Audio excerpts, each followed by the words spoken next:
సదాశివసమారంభాం వ్యాసశంకరమధ్యమాం అస్మదాచార్యపర్యంతాం వందే గురుపరంపరాం.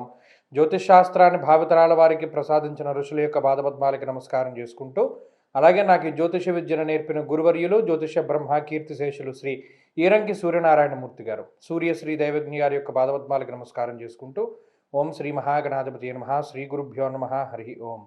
వీక్షకులందరికీ నమస్కారం. కర్కాటక రాశి వారికి ఈ వారం మిశ్రమమైనటువంటి గ్రహస్థితి గోచరిస్తూ ఉన్నది. ప్రత్యేకించి అష్టమ వ్యయ భాగ్యస్థానముల యందు గ్రహస్థితి సంచరిస్తూ ఉండడం వల్ల, ఆ గ్రహాల తాలూకు సంచారం వల్ల అనుకూలించేటువంటి గ్రహాల యొక్క సంఖ్య చాలా తక్కువగా ఉన్నది. అనగా కేవలం చంద్రుని యొక్క బలం మాత్రమే ఈ రాశి వారిని కాపాడుతూ ఉన్నది. ఆ చంద్రుడే ఈ రాశ్యాధిపతి కాబట్టి ఆయన ఈ వారంలో దశమ ఏకాదశ స్థానముల యందు సంచరిస్తూ ఉండడం వల్ల మరీ ముఖ్యంగా ఇష్టసిద్ధి సదారోగ్యము అన్నారు. అంటే ఏది మీరు ఇష్టపడుతూ ఉంటారో దాన్ని ఇస్తూ ఉంటారు చంద్రుడు.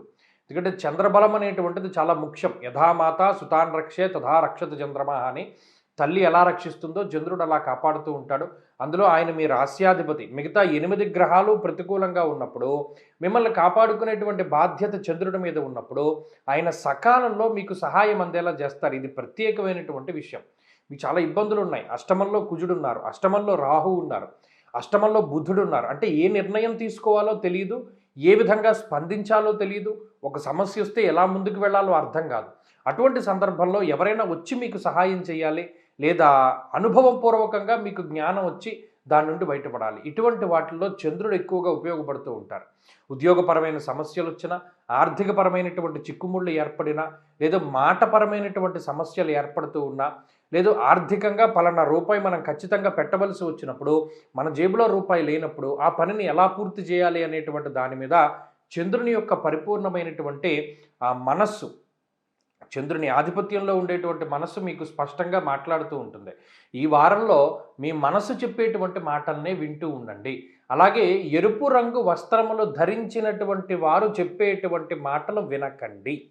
ఎరుపు రంగు వస్త్రాలు ధారణ చేసిన వారు, ఆకుపచ్చ రంగు వస్త్రాలు ధారణ చేసినటువంటి వారి వల్ల మీకు ఈ వారంలో ఇబ్బందులు ఎదుర్కోవడానికి అవకాశం ఉంటుంది. ఈ విషయాలను దృష్టిలో పెట్టుకోండి.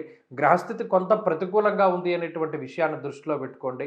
ఏ నిర్ణయం తీసుకోవాలన్నా 1కి 10 సార్లు ఆలోచించాలి అన్న విషయాన్ని దృష్టిలో పెట్టుకుంటూ ఉండండి కర్కాటక రాశి వారు. ఈ వారంలో మరింత అనుకూలమైనటువంటి ఫలితాన్ని సాధించడానికై ఎక్కువగా దత్తాత్రేయ స్వామి వారి యొక్క ఆరాధన చేస్తూ ఉండడం చెప్పదగినటువంటి సూచన.